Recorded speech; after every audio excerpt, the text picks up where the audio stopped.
간디 선생님께서 하신 말이에요.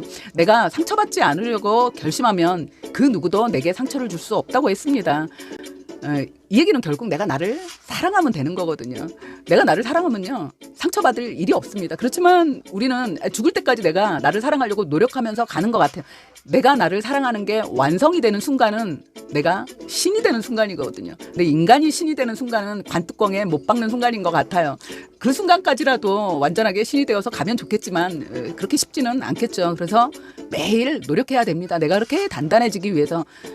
그런데 이제 우리가 더 노력해야 되는 건 사회 경제적인 발달이죠. 사회에서의 내 쓰임새보다 우리의 수명이 과학이 너무 빨리 발달했습니다. 이제는 개인의 행복이 너무 당연시되지 않았습니까? 균형이 좀 깨진 거라고 생각해요. 그리고 어떻게 생각하면 이 코로나가 그 균형을 잡아주는, 그래서 우리가 지금 굉장히 좀 심정적으로 힘들지 않습니까? 이 힘든 게 우리가 고통을 심하게 겪고 나면 자잘하게 오는 스트레스가 오히려 스트레스로 느껴지지 않거든요. 이제 그런 작용도 해준다고 생각을 합니다. 그래서 이런 관계에서 오는 스트레스, 이게 아마 앞으로는 조금 다른 방향이 될 수 있는데, 그렇기 때문에 오히려 이 관계에 우리가 더 예민해질 수도 있습니다. 그리고 지금 사람들이 그걸 더 많이 겪고 있는 게 아닌가. 그전에 내가 밖에 나가서 뭐 한 대 얻어맞고 오고, 상사한테 욕 좀 먹고 오고, 학교에 가서 선생님한테 좀 혼나고 와도 집에 오면 엄마가 없을 때는 할머니 할아버지가 좀 안아주고 이게 됐는데, 어느 순간부터 할머니 할아버지들하고 안 살았습니다. 그리고 어느 순간부터 엄마들도 일을 한다고 나가기 시작했어요. 이렇게 나를 안아주는 사람이 점점 없었는데, 이제 어느 순간부터 내가 혼자 살기 시작하는 이런 시대가 됐거든요. 그런데 이제 지금 우리죠. 이제 우리부터는 그 사회에서도 내가 조금 더 빨리 은퇴를 하는 시대가 되었습니다. 그래서 혼자 있는 시간이 이제 더 길어지는 거거든요. 이 고독을 정말 내가 잘 즐기는 사람, 내가 나를 잘 사랑하는 사람, 내가 나를 사랑해야 되는 거거든요. 이런 사람이 결국 건강하게 오래 살 수 있는 것 같습니다. 건강하게 오래 사는 게 뭔가요? 내가 내 정신 갖고 사는 거거든요. 내가 치매가 안 걸려야 돼요. 옛날 어른들이 수명이 그렇게 길지가 않았고, 내가 생산적인 활동을 해야 되는 시간은 길었어요. 수명이 70이면 내가 60, 70까지 밖에 나가서 일을 해야 됐거든요. 나의 쓸모가 계속 있었습니다. 나의 쓸모가 끝날 때쯤 자식과 살면서 자식의 보필을 받으면서 살다가 내 정신줄 약간 놓고도 몇 년 있다가 갈 수가 있었지만, 이제 우리는 그게 아니거든요. 혼자 있는 시간이 길어지는 겁니다. 그런데 이 길어지는 혼자 있는 시간에 내가 내 마음을 단단하게, 그런데요, 이 단단하게 갖는 건 뭐냐면요, 내가 긍정적이 되는 거예요. 이 긍정적이 되는 건 무조건 좋게 해요. 무조건 좋게 허허실실은 침 흘리는 거죠. 이건 바보잖아요.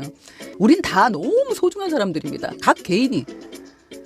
왜냐면 내가 없으면요, 부모도 없고 자식도 없는 거예요. 이거 완전히 엄청 싸가지 없는 인간이 아닙니다. 왜냐면 맞지 않습니까? 내가 눈을 감고 없는 순간 부모가 어디 있고 자식이 어디 있습니까? 내가 건강하게 살아야 내 자식도 있고 내 부모도 있는 거예요. 내가 죽고 없는데 아무도 없지 않습니까? 나라는 별이 있고 그 별을 생성시켜준 또 다른 별이 있는 거거든요. 우리는 이렇게 같이 우주를 엮어서 사는 거예요.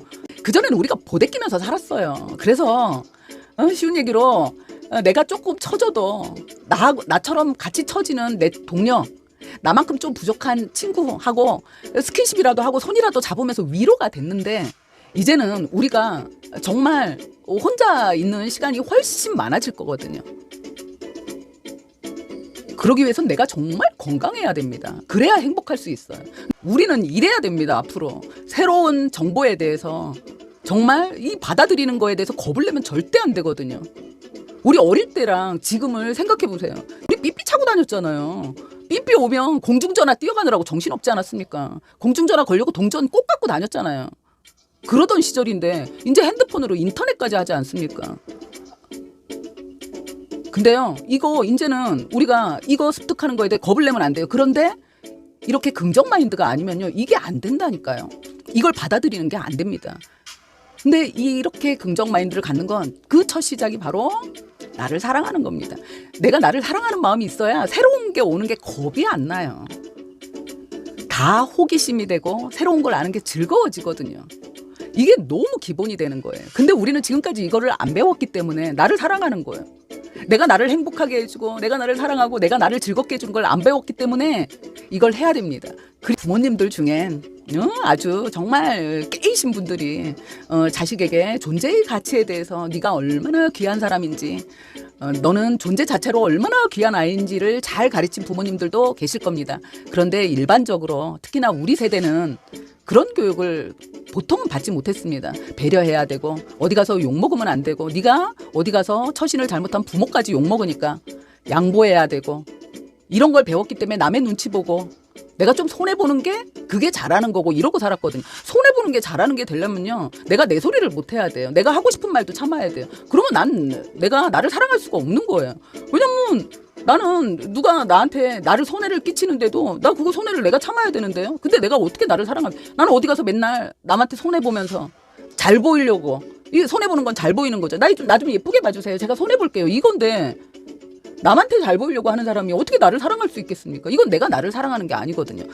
사람들이 가끔 착각하는 게 뭐냐면요, 제가 이 얘기를 하면 이기적으로 살아야 돼요. 이기적인 것과 이기적인 건요, 어떤 이익 앞에서 그 이익을 나만 먹겠다는 겁니다. 그런데 나를 사랑하는 건요, 이익을 나만 먹겠다는 게 절대 아니에요. 오히려 욕심내지 않는 거거든요. 그래서 나를 사랑하는 마음은 진짜 중요하고, 이렇게 나를 사랑하는 사람이 결국 긍정적인 마음을 갖게 되는 거고, 앞으로 우리에겐 이게 정말 정말 너무 필요하다.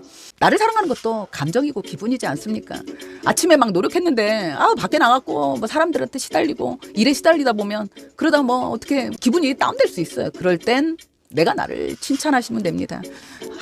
최소한 하루 세끼 밥 먹을 때라도 밥 먹을 자격을 내가 나를 칭찬하는 걸로 하시라고 제가 그런 얘기 잘 드리는데, 나를 칭찬하는 시간 꼭 가지시고, 내가 나를 사랑하는 사람만이 밥 먹을 자격이 있는 것 같습니다.